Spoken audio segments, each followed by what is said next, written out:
This is The Space Shot, episode 332 for April 11th, 2018, Apollo 13. I'm John Molnix. The story of Apollo 13 starts off nearly a year before the mission, in May of 1969.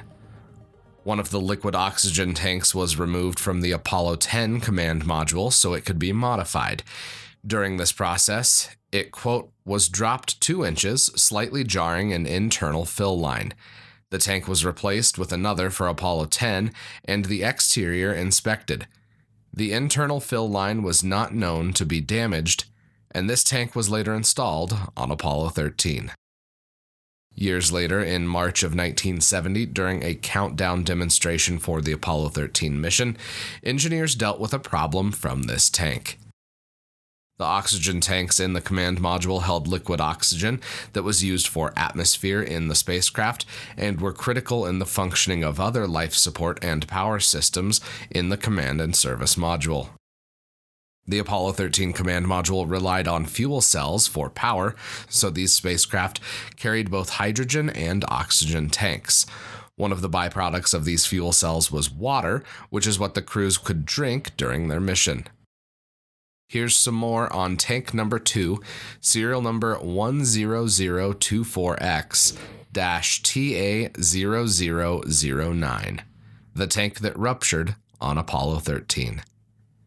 Quote, inside each spherical tank there were a quantity gauge, a thermostatically controlled heating element, and 2 stirring fans driven by electric motors. The fans were occasionally operated to homogenize the fuel in the tank. It tended to stratify, leading to erroneous quantity readings. All wiring inside the tank was insulated with Teflon, a fluorocarbon plastic that is ordinarily non-combustible. I'm linking to the source of this quote and others in the show notes if you're interested in reading more technical details on these tanks. Let's continue. Quote, during pre-flight testing, tank number 2 showed anomalies and would not empty correctly, possibly due to the damaged fill line. On the ground, the tanks were emptied by forcing oxygen gas into the tank and forcing the liquid oxygen out. In space, there was no need to empty the tanks. The heaters in the tanks were normally used for very short periods to heat the interior slightly, increasing the pressure to keep the oxygen flowing. It was decided to use the heater to, quote, boil off the excess oxygen, requiring 8 hours of 65-volt direct current power.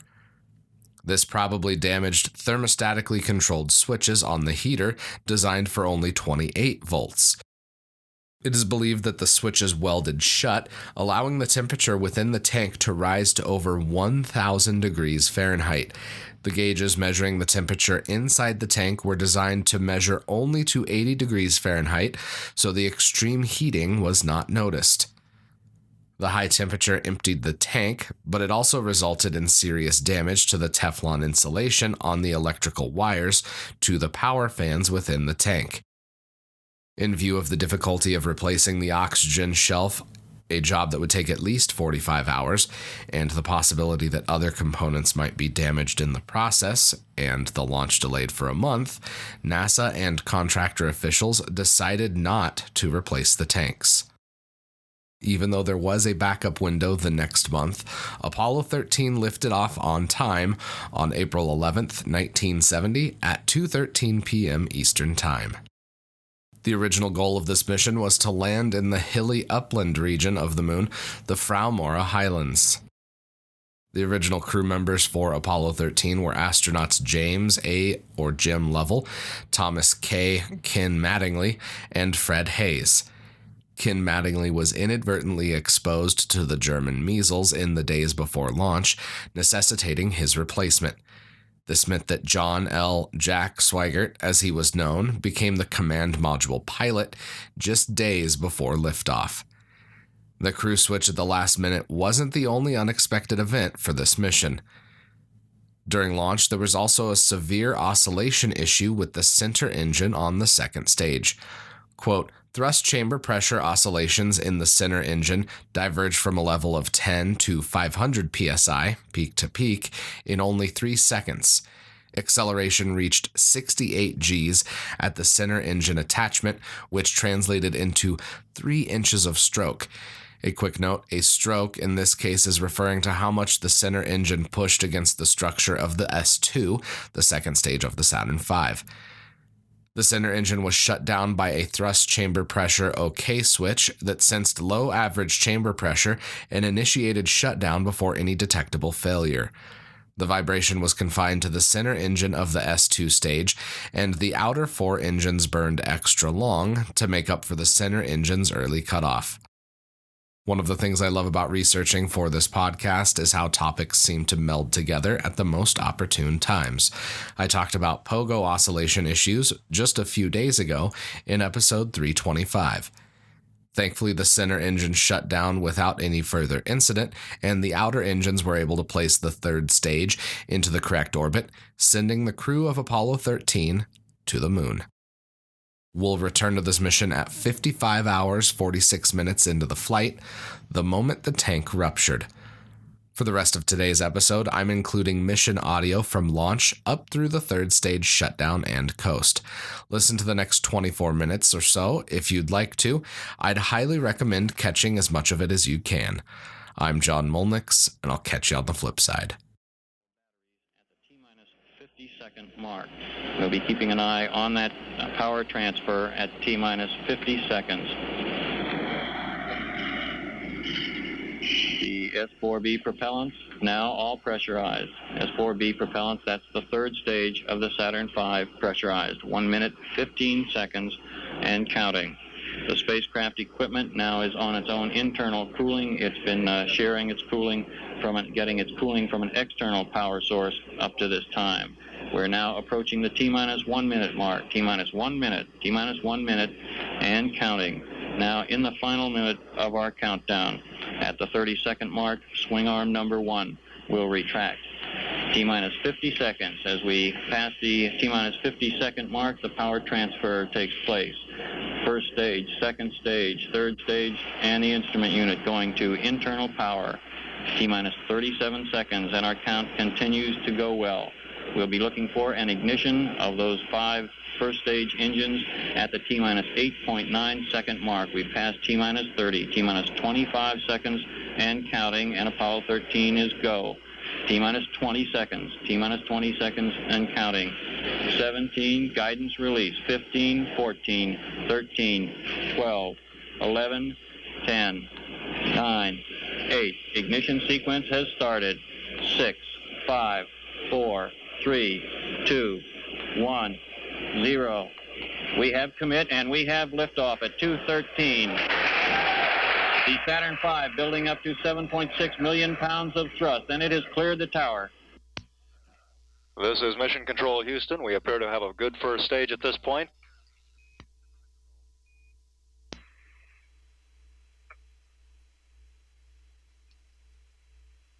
Flight Dynamics Officer says the trajectory looks good. We show 1/2 mile in altitude at this time.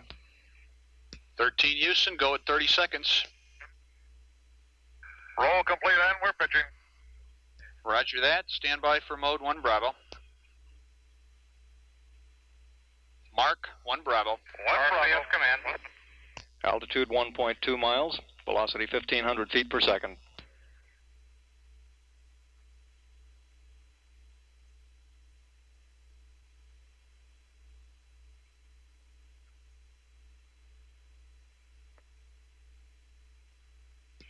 Houston, go at 1. We show the cabin relieving. 13, roger. And at 1 minute 10 seconds, we show an altitude of 4.1 nautical miles. Downrange 1 mile.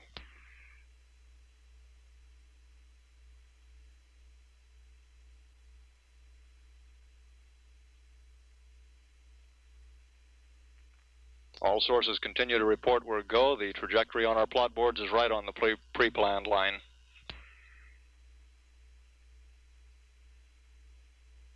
And the booster engineer reports we're now through the region of maximum dynamic pressure, and we're go.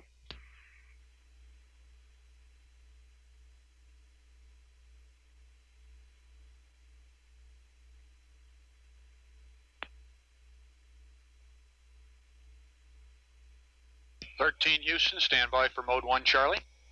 Mark, you're 1 Charlie. Mark, 1 Charlie. And 13, you're go for staging. Go for staging, Roger. We're EDS manual. Altitude now 17 miles, coming up on staging.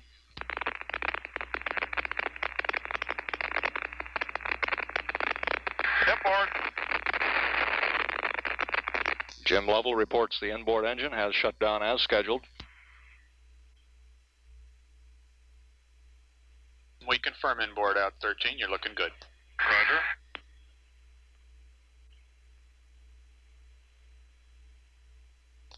Coming up on 30 miles altitude.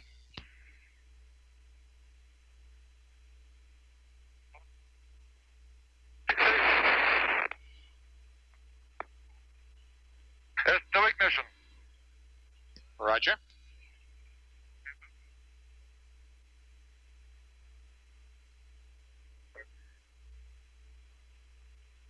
"13 Houston, trajectory's good, thrust is good." Roger. Capcom Joe Kerwin confirming to the crew that the second stage looks good at this point. We're now 46 miles high, 78 miles downrange. Start. Tower jet. We confirm skirt sep, roger, tower jet, mode 2, Jim, looking good. Mode 2.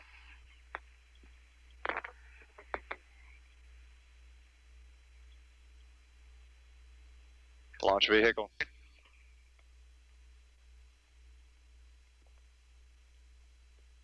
And Lovell reports that the guidance system is correcting the small errors. 13 Houston, guidance is good, and the CMC is go.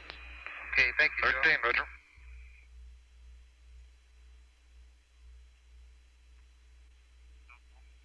Coming up now on 4 minutes. We're now at an altitude of 63 miles.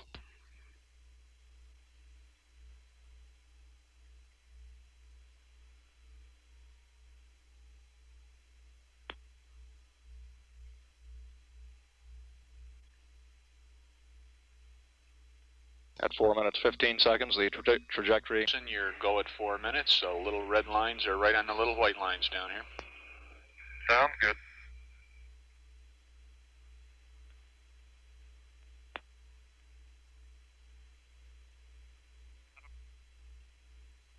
Velocity up now to 11,000 feet per second. That's about 36% of the amount needed for a minimum orbit. We're now 75 miles in altitude.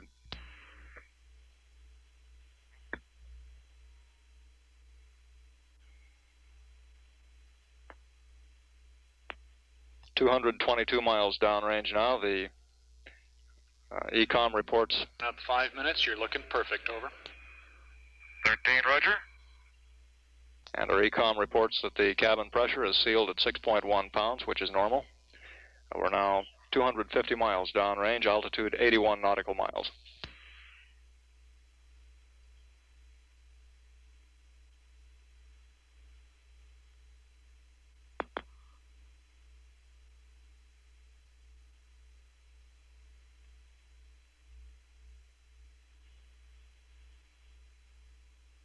And at 5 minutes 30 seconds into the launch, we continue to look very good on the second stage. Jim Lovell just reported the inboard engine is shut down as scheduled.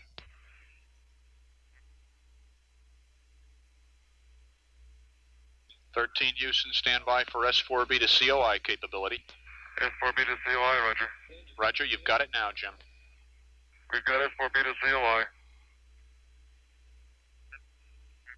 Booster reports that the inboard engine shutdown was a bit early. We're continuing to burn on the 4 outboard engines. 13. Go, 6. And Houston, what's the story on engine 5? Jim, Houston, we don't have a story on why the inboard out was early, but the other engines are go, and you're go. Roger.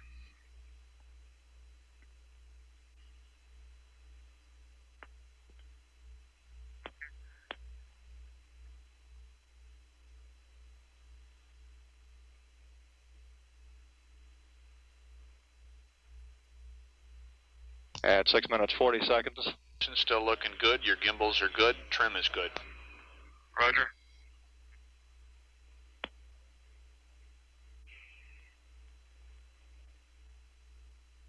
13 Houston, level sense arm time 8 plus 38 nominal.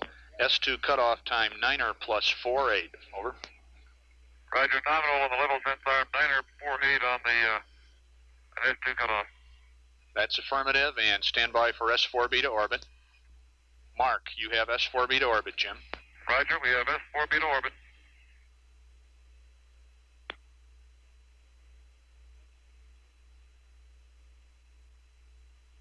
We still have 4 good engines on the Saturn second stage. We show an altitude of 96 nautical miles, 545 downrange.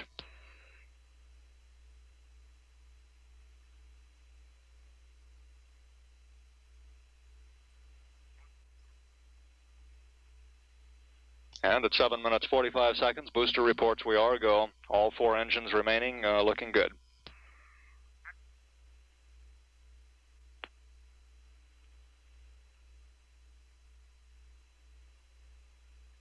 The early shutdown of the center engine would cause no problem. We would burn a little bit longer than normally scheduled. Houston looking good at 8 minutes. 13, roger.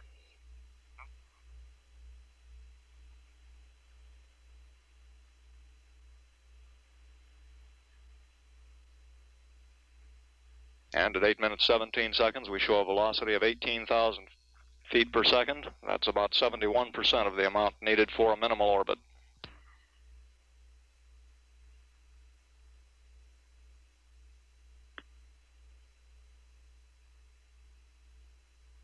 At 8 minutes 35 seconds, continuing to burn on the second stage. All 4 remaining engines looking good at this point.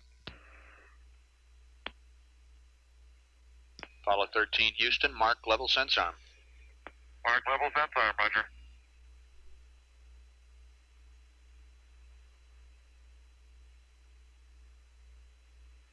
Apollo 13 Houston at 9 minutes, your go. The CMC is go. Okay, Joe. 13, roger.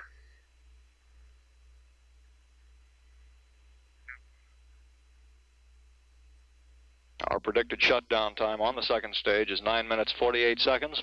Flight Director Milton Windler getting a staging status now from his flight controllers. 13 Houston, you are go for staging. 13, roger. Go for staging.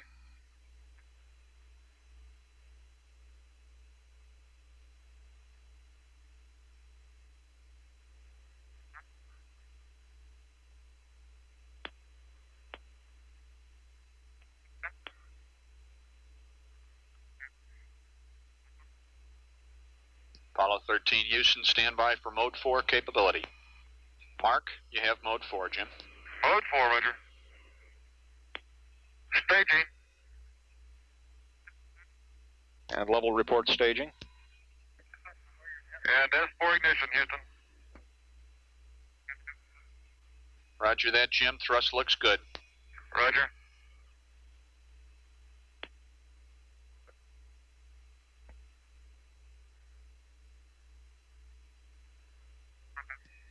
Houston, you're looking good. Trajectory, guidance, CMC are all go. Thank you, Joe.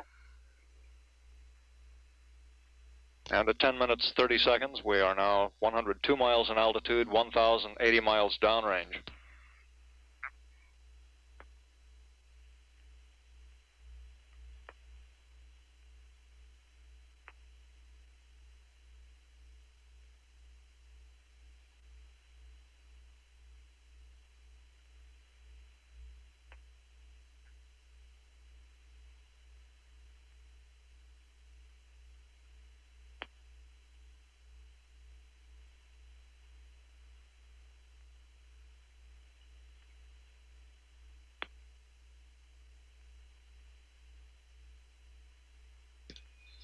Houston at 11 minutes, your go. Predicted cutoff on the S4B is 12 plus 34, over.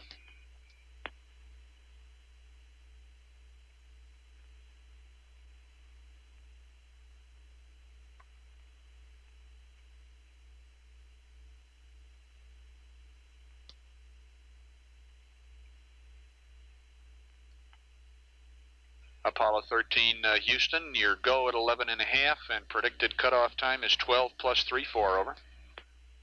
Understand, 12 plus 34 predicted cutoff time. That's affirmed.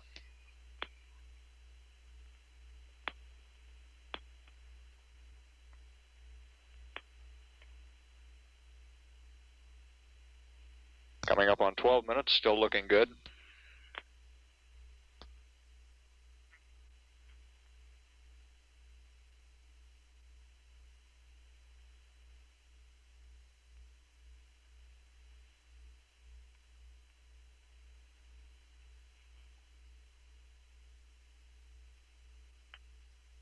We're standing by now for a crew report of third stage shutdown.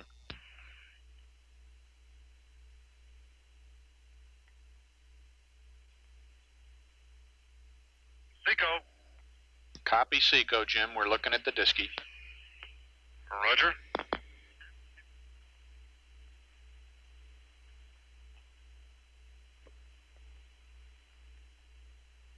And the flight dynamics officer says at first glance we look good on the orbit.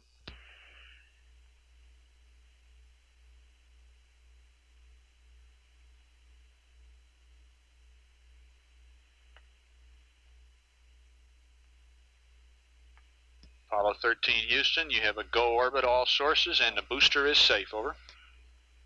Go orbit and the booster is safe. Thank you, Joe. Don't mention it.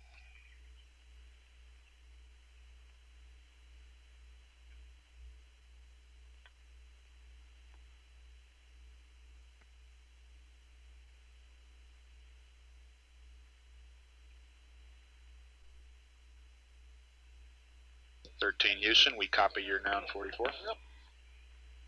Okay, Joe.